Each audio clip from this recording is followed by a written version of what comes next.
Integration without assimilations. Sounds complicated, right? But let's slow down a bit because I want to take all of you who are sitting here right now back to 6 years ago. So what exactly had happened 6 years ago? Why was it so important? Well, 6 years ago, I was graduating from my primary public school, knowing that I would be moving on to secondary school next year with all of my old friends coming with me. As a kid, this was one of the best experiences that I have ever had.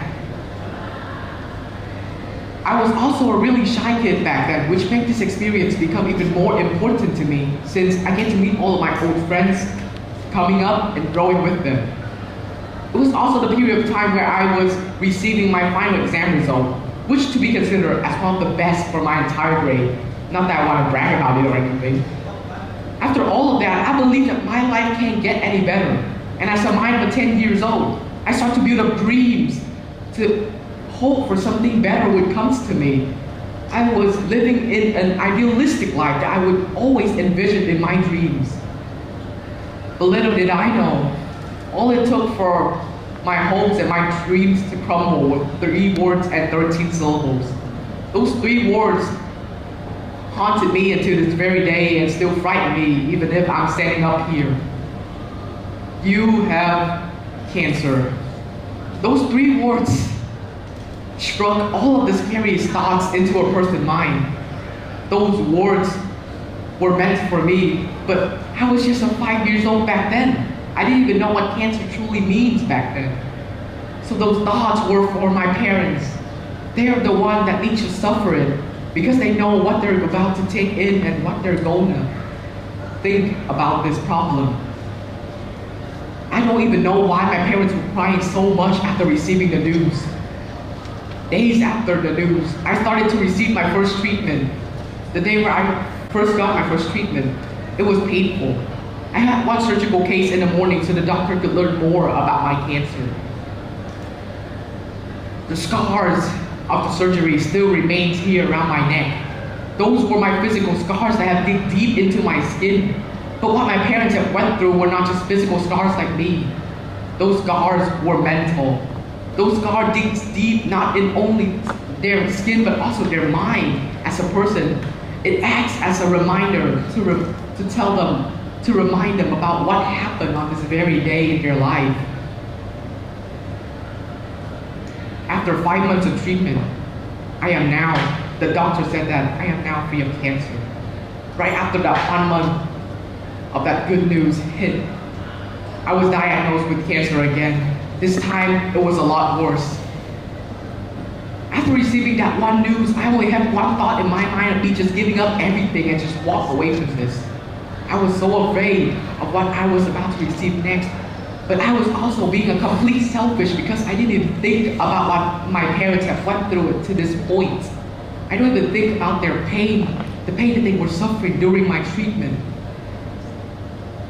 The treatment took me 1 year to finish, and during that 1 year was a series of struggle, pure pain, and tiredness running across my body.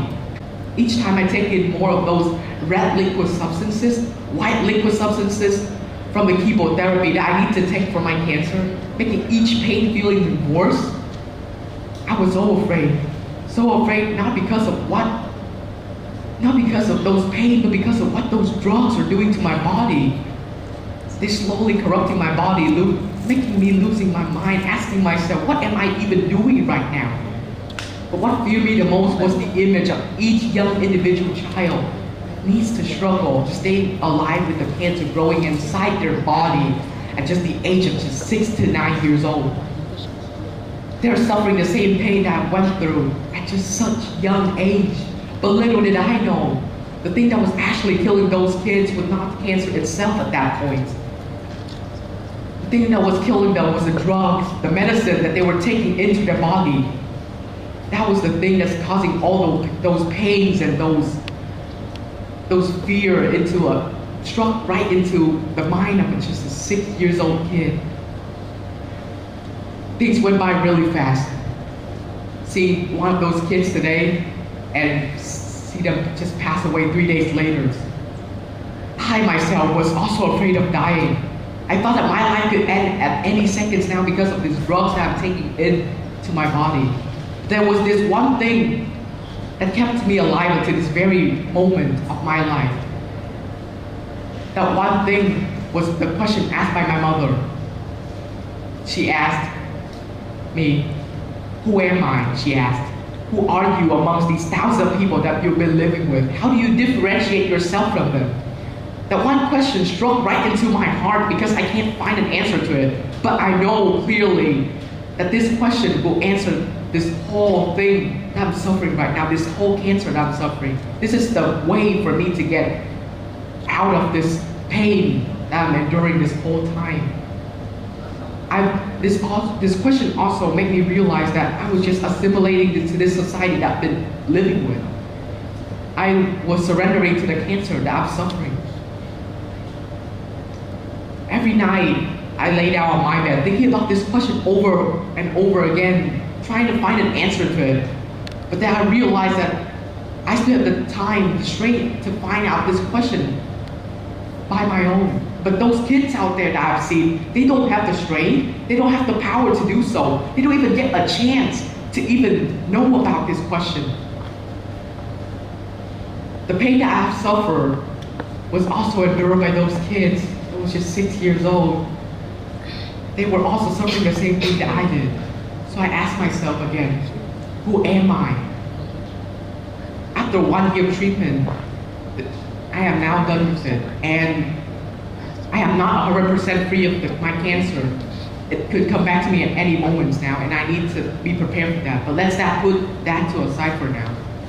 So after that 1.5 years of treatment, my parents decided to give me the next 6 months for me to do whatever I want. So I know, after I heard that, I knew that this is the chance for me to find out who I am, to finally answer that question in this whole society that I've been living with. This is the chance for me to discover myself. So I set out a journey for myself to answer that question. I used my first 2 months wandering around, not knowing where I would go next or what my destination would be. Until that one day where I came across this charity group who were trying to fundraising and trying to gather volunteers so that they could help out these young innocent kids that have been suffering cancer. And I knew that one moment, that this is the moment where I get to answer that question, and this is the moment where I be able to help out those kids that have suffered the pain that I went through. It's the chance for me to do so, or else no one else would. You might not be able to see this, but there are thousands of people out there who are trying to contributing to this fact of making a better world. They are trying to integrating and assimilating to it. But hold on a second. I've been talking about this whole integration and assimilation, so what does that really mean to all of you? So let's first define them.